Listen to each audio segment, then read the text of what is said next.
कृपया मेरे चैनल को लाइक करें, शेयर करें और सब्सक्राइब करें। भूमध्य रेखा पृथ्वी की सतह पर उत्तरी ध्रुव एवं दक्षिणी ध्रुव से समान दूरी पर स्थित एक काल्पनिक रेखा है। भूमध्य रेखा 14 देशों के स्थल या जल से होकर जाती है। भूमध्य रेखा एशिया के 2 देशों मालदीव और इंडोनेशिया से होकर गुजरती है। भूमध्य रेखा को वास्तव में ना छूने वाला सबसे निकटतम देश पेरू है।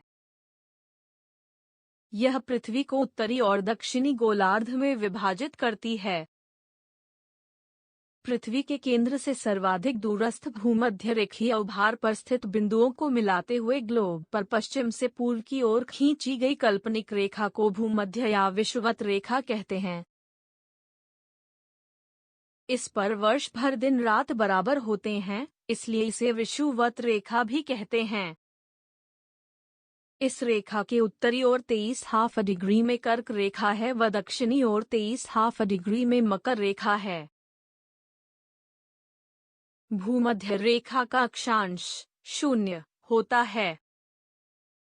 पृथ्वी की भूमध्य रेखा की लंबाई लगभग 40,075 किलोमीटर है।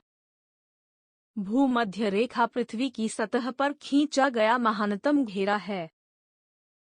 सूर्य अपनी सामयिक चाल में आकाश से वर्ष में 2 बार 21 मार्च और 23 सितंबर को भूमध्य रेखा के ठीक ऊपर से गुजरता है। इन दिनों भूमध्य रेखा पर सूर्य की किरणें पृथ्वी की सतह के एकदम लंबवत पड़ती हैं।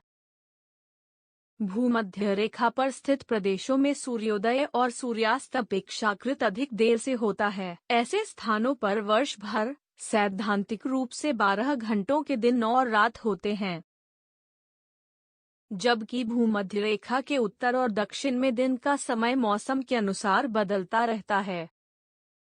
जब भूमध्य रेखा के उत्तर में शीतकाल में दिन छोटे और रात लंबी होती हैं, तब इसके दक्षिण में ग्रीष्मकाल में दिन लंबे व रातें छोटी होती हैं। वर्ष के दूसरे छोर पर मौसम दोनों गोलार्धों में एकदम उल्टे होते हैं, किंतु भूमध्य रेखा पर दिनमान के साथ साथ मौसम भी समान ही रहता है।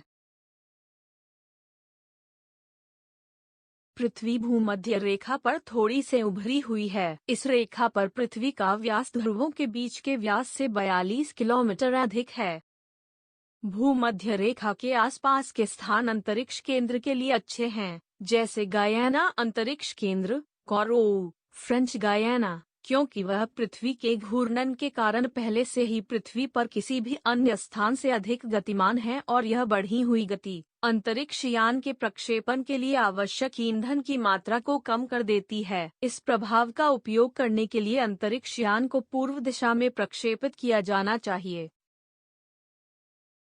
वर्षा ऋतु और अधिक ऊंचाई के भागों को छोड़कर भूमध्य रेखा के निकट वर्ष भर उच्च तापमान बना रहता है। फिर भी भूमध्य रेखा के निकट अधिकतर स्थान वर्ष भर गीले ही रहते हैं। पृथ्वी की सतह पर अधिकतर भूमध्य रेखीय क्षेत्र समुद्र का भाग है। भूमध्य रेखा का उच्चतम बिंदु 4,690 मीटर ऊंचाई पर कायाम्बे ज्वालामुखी इक्वाडोर के दक्षिणी ढाल पर है। क्योंकि भूमध्य रेखा की सतह ध्रुवों की सतह के मुकाबले पृथ्वी के केंद्र से अधिक दूरी पर है, इसलिए भूमध्य रेखा पर किसी चीज का वजन ध्रुवों के मुकाबले कम होगा। यह अंतर महज 0.5% का है। यानी कि अगर उत्तरी या दक्षिणी ध्रुव पर आपका वजन 100 किलो है, तो भूमध्य रेखा पर यह सिर्फ आधा किलो 500 ग्राम ही कम होगा। कॉन्गो नदी, जो जाइरे नदी भी कहलाती है, अफ्रीका की एक प्रमुख नदी है। यह नदी नील नदी के बाद अफ्रीका की सबसे लंबी नदी है। भूमध्य रेखा को 2 बार काटने वाली नदी कॉन्गो नदी है।